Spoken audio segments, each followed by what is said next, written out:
Hello, everyone. I'm Hugh Bonneville. And I'm Lashana Lynch. Lashana, you're such a great action star. I've always wondered, how do you do that thing where, you know, you punch someone really hard? Oh, it's easy. I'll just do this. Oh, I think he meant, how do you pretend to do it? Oh. Let's start the show!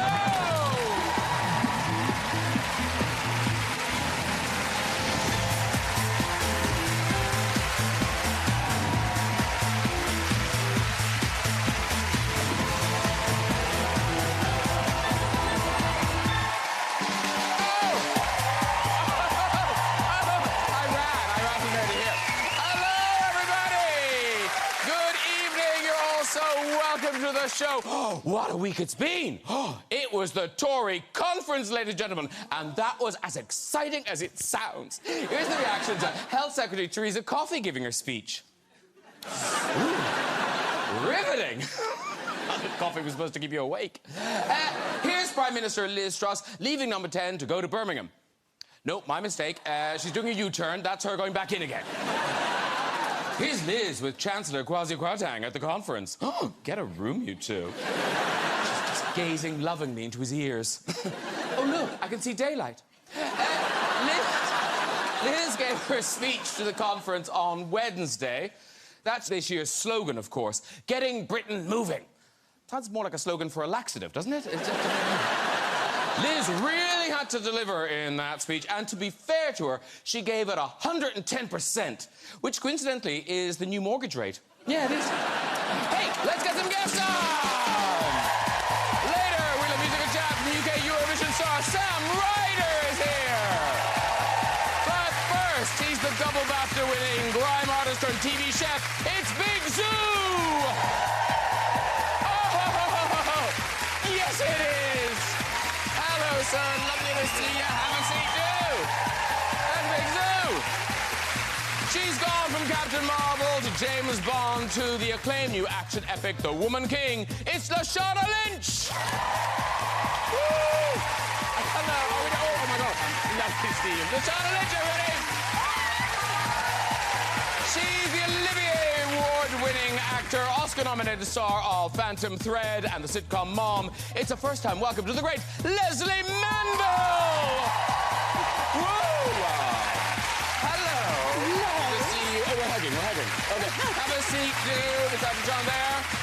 And what can I say about this man that he hasn't written about himself in his new book? He's the star of Downton Abbey, Notting Hill and Paddington. The one, the only, Hugh Bonneville, everybody! Oh, the energy. Lovely. Have a seat, too. Oh. Woo. Welcome. Oh, more stars than there are in heaven. Right, Big Sue. How you doing? You okay? Yeah, I'm really good. Really good. I mean, it's an anorak, but it's nice. It's a nice one. It's high quality. Oh, you know what I'm saying? Look all the swag for them. I say, look at the shoes. The shoes all big and that. What? I don't really wear big shoes, but today I went for the platforms. Oh, okay. Buzz Lightyear thing. Beautiful. And it's a first-time welcome to Leslie Manville, and thank you so much for doing this, because you've literally come straight from set. Yes, an hour and a half ago, I was Princess Margaret in Wiltshire. Oh, right. I know, yes. And that's not an act that I do. I mean, I don't go around being Princess Margaret. Yeah, you know. children's parties. Yes, no.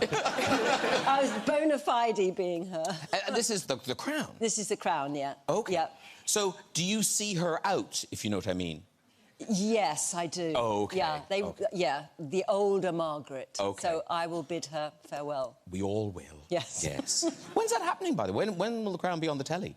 Well, the season 5, which we shot last year, starts on November the 9th. Oh, OK.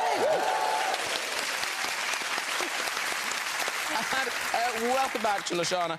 Now, you were here last time for Bond. Yeah. Obviously. And this week's a big week for Bond. It's the 60th anniversary of the first movie. So have you been involved in any of that? Oh, yeah, we had a Sound of Bond concert on Tuesday, which was amazing. Oh, there I am. Oh, there you are. Fab. Oh, yeah. Hello. Wow. Woo. It was fab. There was, I mean, they told me Shirley Bassey was performing. I was like, oh, she'll close the show. As soon as the show started, it was Shirley Bassey out straight like this. And I was like, she's in gold, she's happening. No, there she is, yeah.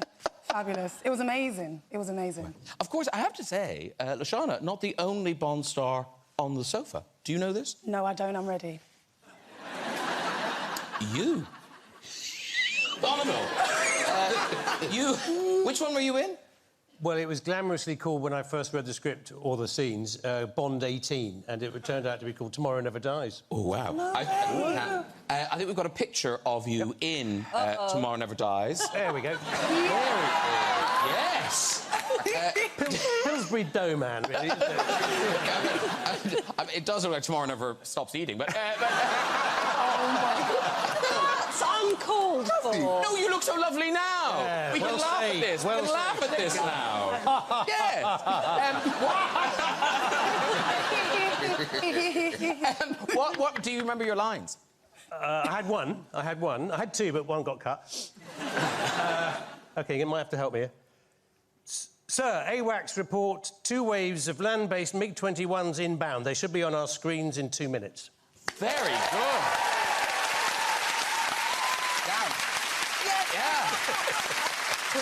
Yeah. Were you at the Sound of Bond concert? No, strangely, I wasn't invited. And a first-time welcome to Big Sue. First-time welcome to a double BAFTA winner. Oh, yeah. Yeah. And it was you took your mom, right? You took your mom I that took night. my mum to the BAFTA. She enjoyed. She was on the stage when I was winning. But also, you did an appeal to the audience. Yeah, I kind of basically said, if any men in the room want to date my mum, make sure... You know what I'm saying? My mum's a good-looking lady. She's single. Yeah. But make sure the bag is correct. Make sure you got money. Yeah? We ain't playing no games on it, you know what I'm saying? Did it work? She took a picture with some famous people, met some famous people. There's a picture of her. I've got a picture of her with, I think, is this Charles Venn? Yeah, man. They're looking good together, I'm not gonna lie. He's a bit too smooth, though. She's gorgeous. She's beautiful. She's beautiful, but he's a beautiful man. I feel like he might cheat, you know what I'm saying? So... He's really lovely. And also, I'm sorry, you know, we was nominated for the same BAFTA. I know. I'm sorry, innit? You've won a lot, you know, so it's my time to... It's like having Anton Deck on. It's like... I fought this booking. I want you to know. Right, Hugh Bonneville brings us his new memoir. It's called Playing Under the Piano, From Downton to Darkest Peru. It's out on the 13th of October. I love this pose, Hugh. Maybe I could recreate it. Oh, look, I've got the same suit on. How about that? It is the same suit. Yes, it is. Oh. Were they going to superimpose a piano for you to lean on, or what is that? Unfortunately, they forgot the piano. I couldn't afford the piano, actually. Now, you know, before I read this book, I didn't know much about you, but from the title, Playing Under the Piano, I was getting quite a posh childhood. Well, actually, the reference is to actually under a... Yes, it's not a grand piano, may I add. Oh, isn't it? No, it's from the kindergarten. And I can remember playing under a little upright piano and not coming out to do the little bit of performing in front of the class that I was being asked to, because I was a bit scared. Oh. So there's a sort of... I don't know if Leslie and other performers feel this, but, you know, sometimes you sort of have this tension between wanting to go out and show off and actually thinking it's all silly, I shouldn't do it. And yet you fought that feeling. I fought that feeling. Somehow I suppressed it. So here we are. But you have been working, you know, successfully. You're making a living in the business. So I think from the outside looking in, people thought Downton was your big break. But did that feel like a big break to you? Well, yeah, it was different gear, certainly. I mean, the number of people who came out and said, you must have been so relieved when Downton came along. I had been working for 25+ years before then, and very happily so. But it was obviously a completely strange gear shift when we did Series 1. No one was particularly interested, or, you know, people thought that the costume drama was dead, and suddenly, poof, it exploded and became a sort of rolled out around the world and seemed to have an effect in every country it went to. It was... Yeah. Very, very peculiar and wonderful at the same time. But it was a significant difference. I mean, without Downton, I wouldn't have met a little bear. Oh, the Paddington Bear. The Paddington. Oh. Yeah. And in the book, you talk about how they had to change the rating for the movie, because it was supposed to be a kind of a U for Universal, and it wasn't that in the end. Well, yes, apparently there were two principal reasons. One is that when Paddington is eating his sandwich in the sentry box and another sentry comes along senior officer comes along to sort of, you know, change the guard and says, get out of here. Apparently you might be able to hear the word, get over here, bloody bears. The word bloody might have emerged from the mumbling. But the other was that when I dressed up as a cleaner, that it was a bit provocative. Well, you kindly put a picture in your book of you dressed up as the cleaner, and I see what they mean. I mean, this is pretty four. Can you get a close-up of that? I mean, check that out. Yeah. Calm down, everyone. He's right here. I love that got into PG-13. Yeah. Those legs. And talking of classic children's characters, Matilda the musical is now a movie, and Lashana Lynch, you're in it. You were at the premiere. Was it this week, the premiere? Yeah. Yeah. Wow. So who do you give us? Miss Honey. Miss Honey. Oh, yeah. They love Miss Honey. Oh, there you are. There you are. Jeez. Oh. So a lovely role. You get to act, you get to sing, but a lot of children, I imagine. Yeah, about 200 children. Leslie gasping with horror. Yeah, we survived. It was fine. I mean, there's the main cast, and then there's an ensemble of dancers who are all fantastic, and they work so hard to get this choreography on point. But they're a lively lot, and it was a lively time. I'm reading no. This is awful. This is terrible. But now, the reason that Leslie might have gasped at the idea of working with so children is one of your very first jobs wasn't as an actor, it was a presenter. Yes, I was 17 and I was presenting... It was when ITV was all broken up into regions, and this was Westwood Television, which sort of covered Devon and Cornwall and a few other places.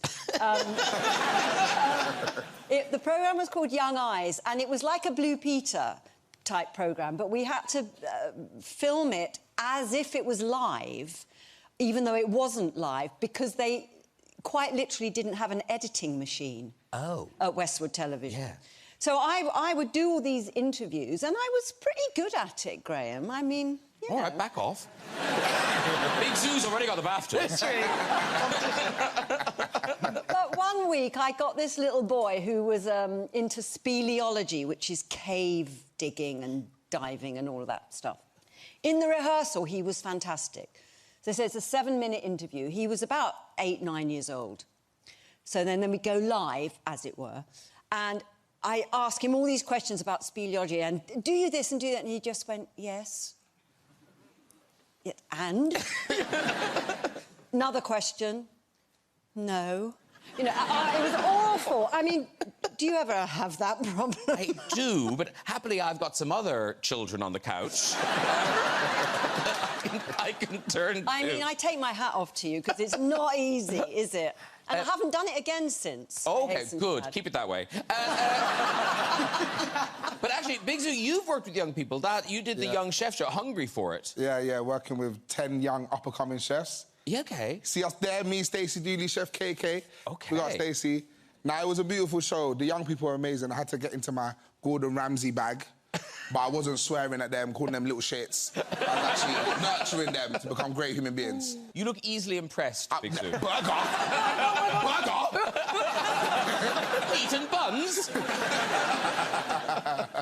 and you, the book. The book, lots of, as you'd expect, lots of showbiz stories.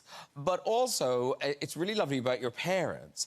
Just tell us about your mother. I'm sure she was always an interesting woman, but later in life you discovered she was really interesting. Well, yeah, because when I was about 10, she went off to do a part-time job at the Foreign Office, where she'd worked when she was much, much younger, before she had a family.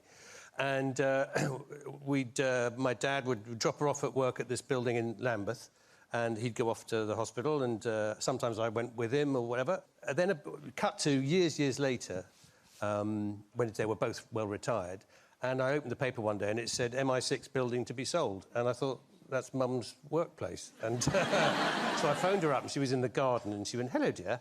And she came in from the gardens, and I said, did you work for MI6? And she said, And I said, no, but did you? You were a spy. Wow. And she said, no, I did some filing, and which is what it turned out she did. But it was quite sort of classified filing, and I only discovered this years later. And when she passed away, I asked my dad if she'd ever talked about it. He said, no, I have no idea what she ever did, because... But they allowed you... Didn't MI6 allow you in and showed you all the secret files and things? Well, they didn't show me secret files, but they did very kindly... they show you secret files? They didn't show me secret files. They did not show me secret files. Please don't tie me to a chair and ask questions. No, but they did actually ask me in to do a sort of lunchtime chat. They were having this sort of sequence of chats to sort of from outsiders, really, to come in and just, you know, natter to the boys and girls who work there. So I just did a talk about, you know, about my life in the industry and people who'd inspired me along the way and that sort of thing. And then I met a man afterwards. He came up to me and he was roughly a bit younger than me, but he said, I worked with your mum, and that was just astonishing because she was a few years gone by now. Yeah. And he said we were in our section, up in the, whatever it was called, P section or something, and we'd hear these footsteps on the corridor coming, going, quick, there's Pat, quick, look busy, look busy. And that was the weirdest thing. It was I knew what he meant by those footsteps. I remembered those footsteps, and we were connected by a sort of sound. Yeah. And I'd never met this man, but suddenly I felt really a wonderful sort of connection. It was amazing. Oh, well, it is a great read. It's called Playing Under the Piano, and it is out next Thursday. Thank you so much. Thank you. Very good. Now, Leslie Manville has such a great feel-good film for us all. It's called Mrs. Harris Goes to Paris. It's out in cinemas now, and this is already a big hit in America. Here's a little taste. Oh, I'm fine. I've won!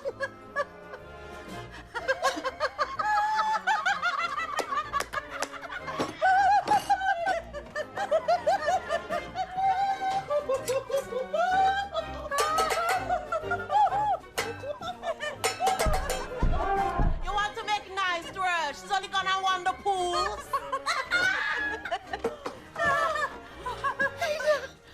What you going to do? I'm gonna buy a dress. Something pretty for the Legion dance. Yeah. A Christian Dior dress from Paris. Oh, it's so lovely. That's you with Ellen Thomas there. And I was saying to you backstage, it's like a sort of adult fairy tale. How do you describe it to people? Yeah, I think that's really spot on.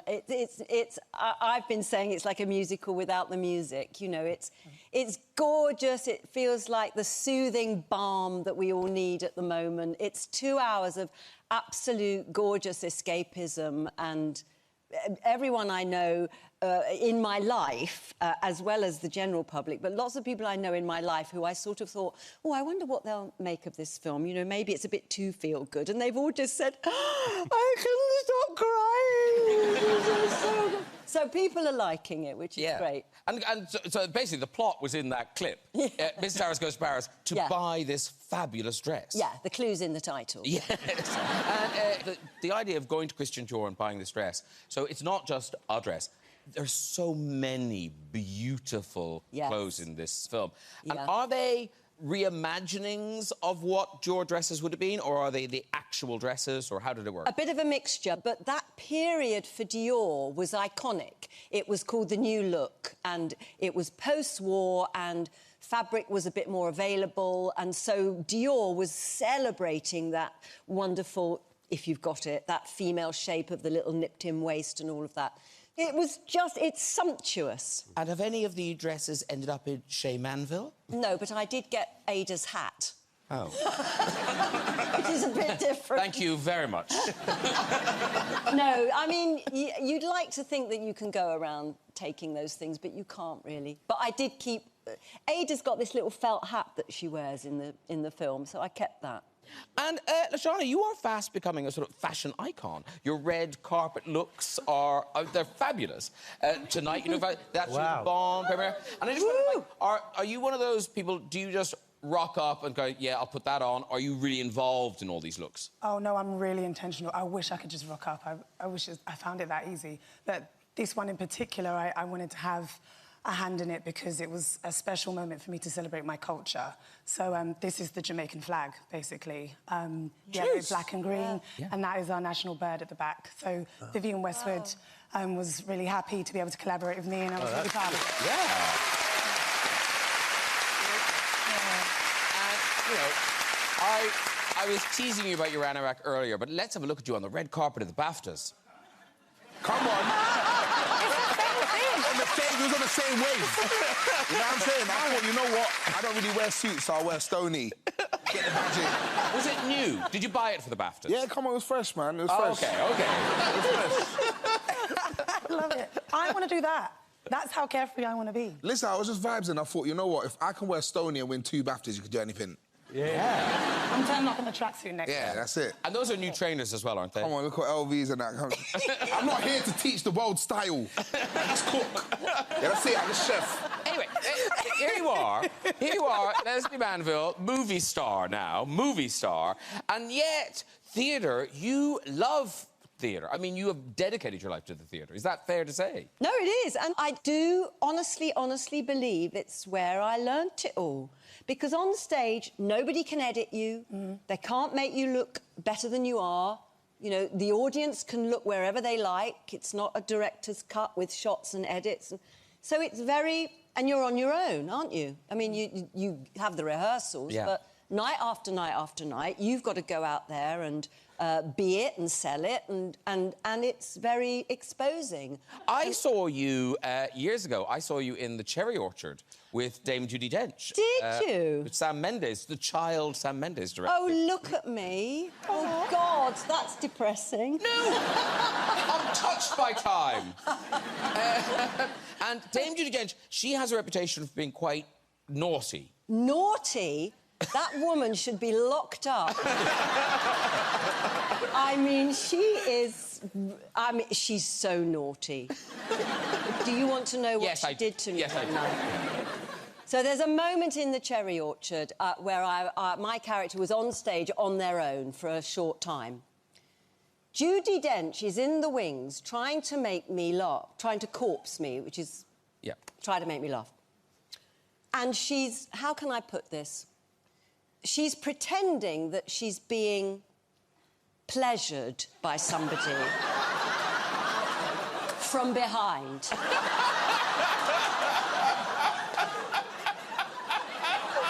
Excellent. I'm sorry, Judy, if you're watching, but you shouldn't be so naughty. So I'm on stage and I can see all this and I'm desperately trying not to laugh. And the important bit of information here is that I just had a baby. So my pelvic floor wasn't quite what it should have been.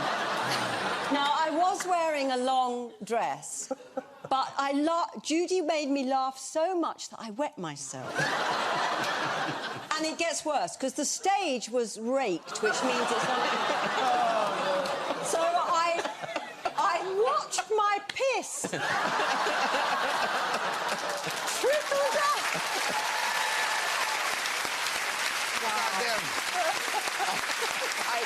I don't think I was there that night, no. Well, if you were in the front row, you'd have seen it go over the edge. That woman is so naughty. I mean, you must have stories about her. Do you work with her? I've worked with her a few times. Oh, my God. And we did a play at the National Theatre called Entertaining Strangers, which was an ensemble, a promenade production, which meant the audience was in amongst the actors and vice versa. And one evening, she was off stage and she could see a mutual friend, Howard Davies, a director, sitting amongst the group of people on this stage. So she thought, I know. So she scribbled a note. And as she passed by to go and do the scene with Tim Pigott-Smith, she scribbled down, fancy a shag. And as she walked past him, she dropped it in his lap and carried on and did the scene. And... feeling very smug with, and pleased with herself. And at the end of the scene, she sort of looked round and realised it wasn't Howard Davies. That's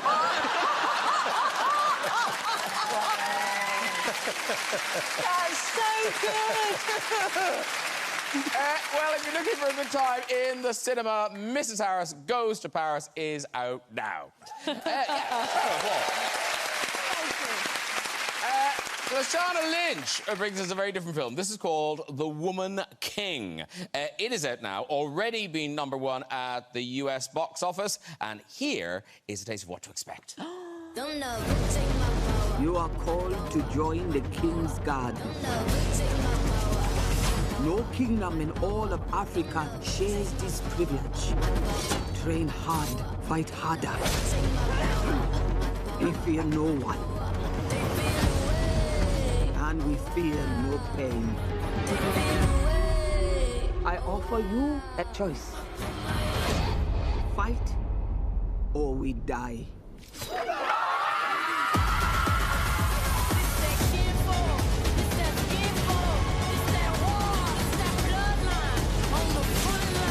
Ready for war, where you going? It's so good. I saw it last night. It's just terrific. And it looks like a kind of fantasy film, but these elite female warriors, they existed in history. Yeah, they're a female army from 18th century Benin, as in our story. And they're incredible. We've got Viola Davis, we've got Sheila Atim, we have Tuso Mbedu, we've got John Boyega, all coming together to represent this based on true event story. And it's just an epic drama full of real stunts and real life, real women, real power, real inspirational everything, really. Yeah. For myself included. Because for most of the film, your character refuses to feel pain. Yeah, that's based on the real Ogogie women as well. They literally were taught not to feel pain. Which must be quite hard to pretend that I'm not going, ow, ow. When, look at that clip there, you see me standing on a rock. There's about 5 rocks under my foot there, which is fantastic. But did they give you a protective thing for the sole of your foot? No. No, we were just barefoot, just raw the whole time. Which was amazing, because we were in 3 a.m. Doing stunts in the dark, taking down men, as you see, and like I said, 100% stunts. Are you throwing him with a sword? Yeah, with a machete in my hand. So you got the sword and you're throwing him? Yeah. Damn. And then after I throw him, I then have to take him down again. Yeah.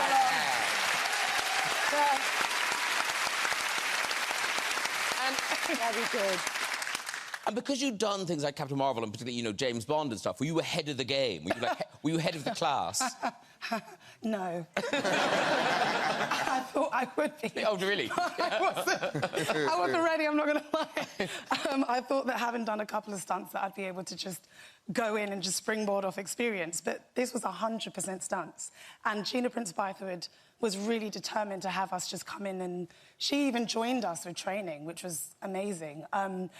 But no, this was throwing men, this was machete work, they're really heavy, this was discovering muscles in your wrist that you didn't realise you had. This was working on a Sunday. Big Zoo laugh first. He was waiting, like... I saw your eyes. I say that, man. Lay out on here. No, it's just, you were just the right hand, innit? Well, I learned about all that, so that was fun. And now, Leslie Manville, obviously you've done lots and lots of acting. Have you deliberately chosen every role to avoid stunts? Have you ever done a stunt? I light my own cigarettes. Oh, there you go. Actually, I do my own stunts. When have you done stunts? No, I haven't done major stunts like that. I have, but if there's falling, I was doing some only last week, when I could have had a stunt double, tumbling and tippling around, and I didn't. I did it myself. Well done, you. Yeah. Yes, we're very impressed. We look forward to Princess Margaret's fight scene in The Crown. And you've had stunt people in the past, haven't you? Yes, occasionally. I can remember one, I did a film in America called Underclass Man, which didn't trouble the box office, and I can remember getting ready for this big fight sequence at the end, and they said, we're going to be bringing in a stunt guy for the more tricky bits. Yeah. Fine. When's he coming? So he's over there. I said, well, I can't see him. There's a really big bloke over there. I mean, quite, there's him. I said, yes. I went, what? And I said, yes, that's your stunt double. I said, do you think I look like him? And they went, yes, you do look like him. And when I watched the finished film, I literally couldn't see the join. Oh. And Big Zoo, you don't do your own... You don't even drive your own food truck, do you? Nah, I ain't got a licence still. not my fault. You do this industry stuff, they get you a lot of cabs, innit? You know what I'm saying? No, I get it. Yeah. Are you learning to drive? You know what? We got a red driving school, because I just got 7 hours. No, 7 hours. No, I haven't done it. Oh, you bought it? I've bought the 7 hours. Oh! Yeah! That'll do it. Yeah, I got automatic license, so I don't want to do manual. No, I'm so with you. I learned an automatic. It's the point. Yeah, it's like walking across the room to change the channel after they invented remotes. Yeah. That's a great way to put it. Yeah, why would you bother learning how to do that? Nonsense. Nonsense. Now, the BAFTA-winning Big Zoo's Big Eats, 3 series now. They're all available on UK TV Play. So just to remind you of what Big Zoo's Big Eats is like, here it is. You can't have a roast without carrots. But for Mel, we're bougieing them up. It's time to take these carrots on a club night. Start with some shallots and butter in the pan. Slice up multicultural carrots, no discrimination, and bun the wine. For Mel B, it's a champagne ting. Woo! Get your beautiful batons into the pan, give it a chef flick. You know me, when I go to the club, man bust the champers, you know my thing. While the champagne carrots get all bubbly in the pan, check on Tubbsy. Add some honey for my honey and a little bit of chefiness. Woo! Be out. I love it. That's all I did. Yeah, I love it. A little bit of chefiness. See, the wrist. The wrist, it's on the wrist. Yeah. It's on the wrist. That's what you were talking about. Yeah. Yeah, the chefiness. Yeah, cooking the carrots. Yeah, that's it. But here's the thing. You know, it started small, and now it's grown and grown and grown. Now it's got this mainstream success. Do you think you'll end up sort of cooking in like a studio, like a Saturday kitchen? Or Oh, nah, man. You know what it is? We had a little breakfast show on ITV. It went well, but the whole, like, this kind of vibe with the cameras and that, nah, man, I just want to chat shit in the van. You know what I mean? And that's what we're good at. I enjoy coming in the studio. It's way more relaxed. There's no rain. Nothing can go wrong. You know, the van's not going to explode in here. But yeah, I like the rawness of the programme when we're out on the roads and it's me and my brothers just chilling. But you've been on those shows.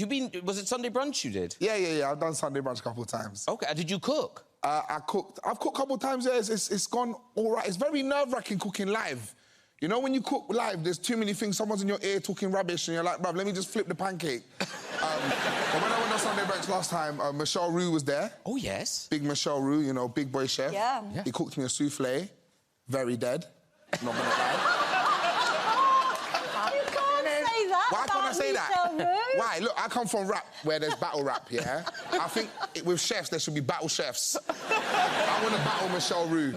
Yeah? Can I see it down the camera? Michelle Roux, I know you got a family dynasty, but I don't care. That soufflé was dead.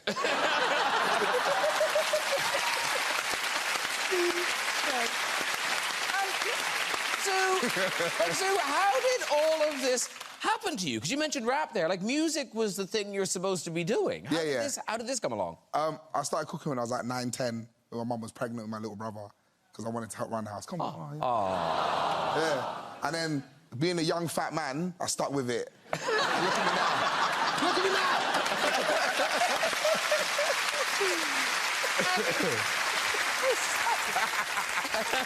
But so all these things come out of it, and like acting has come out of it. You've done acting now. Yeah. I got a little main lead in a program called Sneakerhead. Which The 3 actors are now going, this isn't that funny anymore. Yeah, This was hilarious when he was cooking. that's it. But EastEnders, you're a huge EastEnders fan. Yeah, big EastEnders fan. And have you been on the set? Yeah, when I was filming the music video in Elstree, my friends was walking around as they do, and they found the door, it opened, and it was like, oh my God, this is the pub. It was in a pub. It was in Queen Vic. But obviously, it's not the real one because it's a TV set. So we tried to go upstairs, and then when you realise you can't go upstairs, you're like, oh, bro, this ain't real. We tried to pull a pint. The pint wasn't going in. And then we walked into another room, like, oh my God, isn't this like Billy's room or something? Like, basically, we realised EastEnders isn't real. Like, I thought it was a real neighbourhood in BBC, but nah, it's broken up rooms and stuff. It just, Hey, I don't want to blow your mind. I don't want to blow your mind. But someone here has starred in EastEnders. Ooh. What? You Bonneville. What? Yeah. Yeah. Who did you give? I played a headmaster in one scene with Wendy Richard in about 1980-something, 1990-something. Yeah, no, I think this is when I used to watch EastEnders. Here you are. Oh, good. Oh, my God. Tell me this. Did you go into it thinking, maybe the audience will demand that the headmaster comes back? Did you... Well, no, I'd met the director for another job, and I said I would give my eye teeth to be in EastEnders. And he said, well, there's this one tiny scene with Wendy Richard. And so, like you, I turned up at Elstree. I was all excited and walked across Albert Square, and I saw the Queen Vic. And somebody had said, oh, they're doing some Queen Vic scenes at the moment. So I thought, oh, well, there's a Queen Vic. I'll just pop in and say hello on the way through to the dressing room. Open the door, scaffolding. Nothing. Leslie Manville, also soap veteran. Oh. Which one were you in? Well, when I was about 19, I was in Emmerdale Farm, when it was a twice-weekly lunchtime soap. Mm-hmm. And I did it for about just under a year. Who did you play? Rosemary Kendall. I think we've got a picture of you as my Rosemary. God. Oh! And that tree is real. No fakery on Emmerdale Farm. So at the end of the year, did you have a sticky end? What happened to you? I got to snog Fraser Hines in the cowshed. Ooh. That was. Did that kill you? Because it was it was a bad case of unrequited love. Oh. And a cow shitting in the background. And that was it, I'd gone. Yeah, I'm out of here. And you might be thinking, Lashana Lynch, she's too classy, she's never been in a soap. But kind of, you were in, was it The Bill you were in? Yeah, my first job. My first double episode. Oh, they were the best. Yeah. What was your storyline? I was kidnapped by a gang of people and had to be, like, handed over as, like, a package between two gangs. I think we've got a picture of you in The Bill. Here you are. There she is. Oh, my gosh, I had hair. Yeah. Was this pre-kidnap or post-kidnap? This was the handover. Oh, yeah, that's Melamine. He was just about to hand me over to, like, a really bad boyfriend of mine. And was it one of those things where you were thinking, again, will the audience demand I return? Can I be a regular? Yes, I was what? They need me now. Let's find out what happens to the other gang for the next 6 years. And it never happened. And Big Zoo, tell me, like, all this success, what does it mean to you? Because your speech at the BAFTAs was so lovely, talking about what it might mean to people seeing you on TV. Yeah, it was a surreal moment because I felt like I got to represent my whole community, people that look like me. And for me, now, working in television, it's important to see people like myself on screen, but I think it's also about working behind the screen. So, you know, I started working in production, got my own production company. I'm going to start trying making telly so we can start putting people in the right positions to actually represent us on screen and behind the screen, you know? Well done, that man. Very good. Listen, all series of Big Zoo's Big Eats are available on UK TV Play. And once again, Lashana Lynch's film, The Woman King, is in cinemas now. Go see that. All right. It's time for music.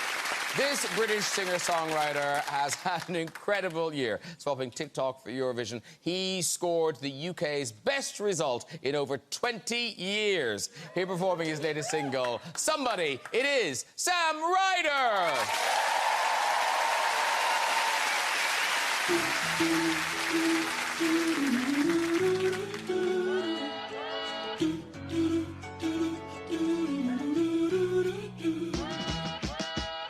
Summer every weekend, like a rooftop in LA. When it heats up in the evening, you cool me out like lemonade. So don't change it like the seasons, 'cause you're perfect in every way. Babe, you gotta love this world leading. If you were running, I'd lead your campaign. You wake me up, got a caffeine in my coffee cup, and like a shooting star, you light me up.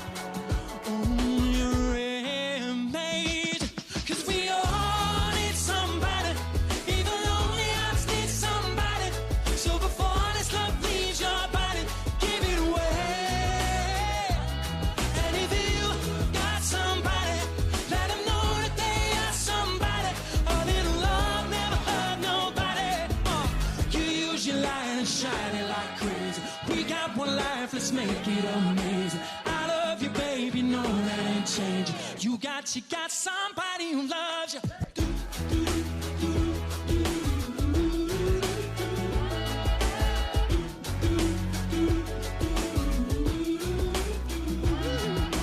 Baby, you and me, we got chemistry. Call it alchemy, call it what you want. I don't know what I believe.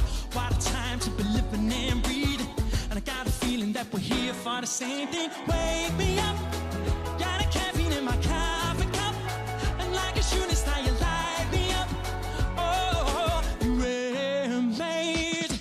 'Cause we all need somebody. Even lonely hearts need somebody. So before this love leaves your body, give it away. And if you got somebody, let them know that they are somebody. A little love never hurt nobody.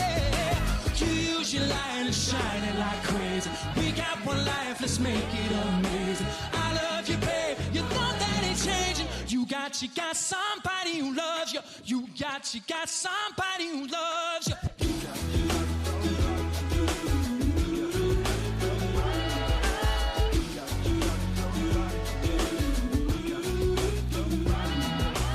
Wake me up, got a caffeine in my coffee cup. And like a shooting star, you light me up. You're amazing, you're amazing. 'Cause we all need somebody. Even lonely hearts need somebody. So before this love leaves your body, give it away, away, away, away, away. And if you got somebody, let them know that they are somebody. A little love never hurt nobody. You use your light and shine it like crazy. We got one life, let's make it amazing. I love you, babe, you know that ain't changing. You got somebody who loves you. You got somebody who loves you. Whoa! Wowza! Sam Ryder, everybody! How great was that? Come on over, Sam Dew! Woo! Hey! Thank you very much. Appreciate it. Thank you so much. Have a seat there. Hello, to Lashana, Leslie, very good. Good to see you. Thank you so much for that. The voice. Amazing voice, amazing. Thank you. Yeah. Appreciate that. Really, really good. And that track, here's exciting, off of the upcoming album. Yes, it's Nothing But Space, Man. And that's out on the 18th of November, available to pre-order now. And this is all new tracks. Yep, and that is definitely a fake because it doesn't exist yet. There's no vinyl inside it. Not meant to give that away, but I like to be authentic. I'm taking that home to play it.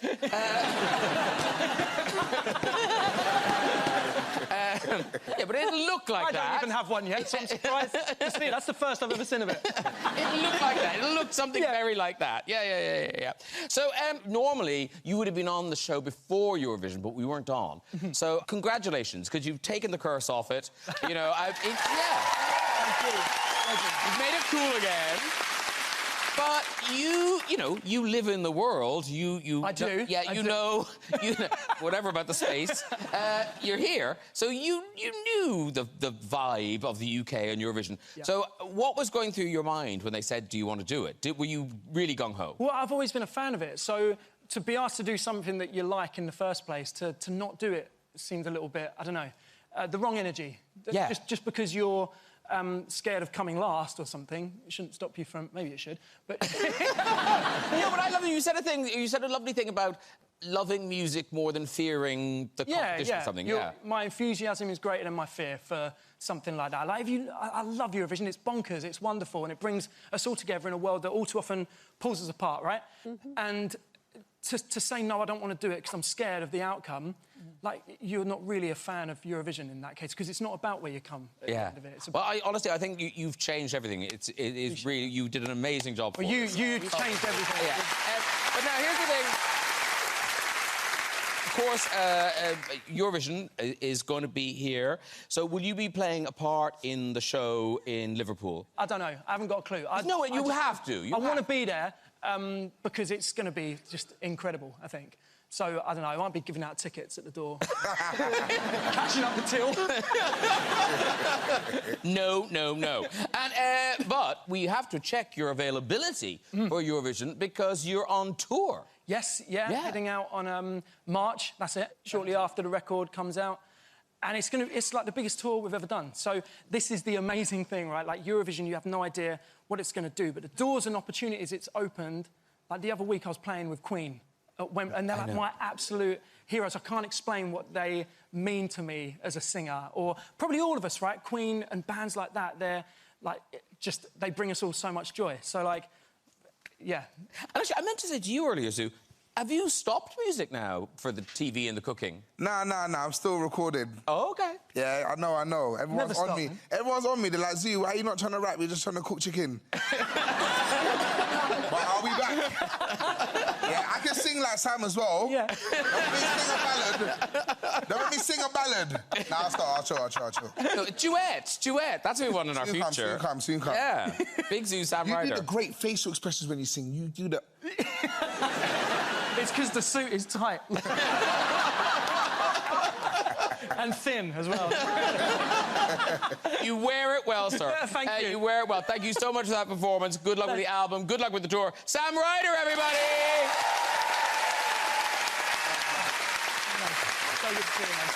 Right, that's nearly it. Before we go, just time for a visit to the big red chair. Who do we find in it tonight? Hello. Hello. Hi, what's your name? Sarah. Sarah. Hello, Sarah. And whereabouts are you from, Sarah? Near Market Harbour, Leicestershire. Oh, you know, Market Harbour. Near Market Harbour. Market Harbour adjacent. Lovely. Are you just out in the country? Are you in a little village or something? Yeah, in a little village. In a little village. It will remain nameless. OK. I tried. You did. Did you work for MI6? No. All right, Sarah, off you go with your story. I used to work for the Foreign Office. What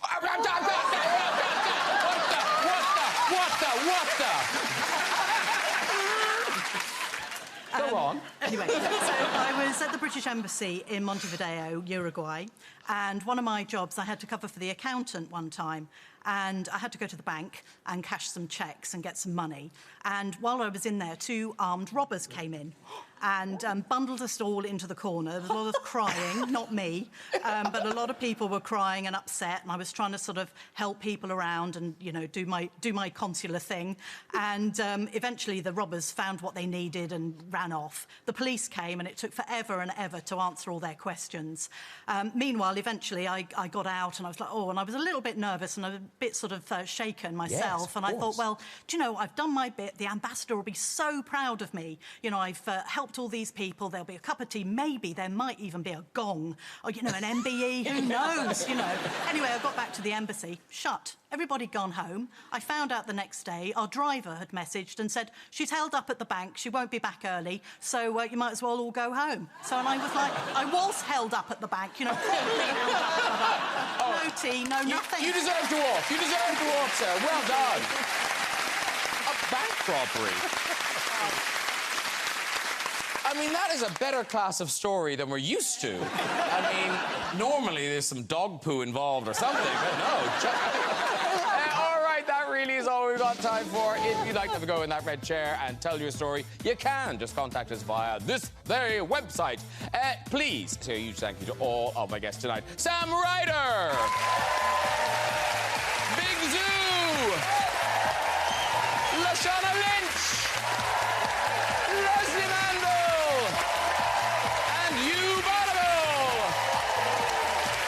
Join me next week with singer Self-Esteem, Hollywood star Elizabeth Banks, boss of British Vogue, Edward Enninful, Oscar-nominated Kate Hudson, and Irish legends, Brendan Gleeson and Colin Farrell. I'll see you then. Good night, everybody. Bye-bye!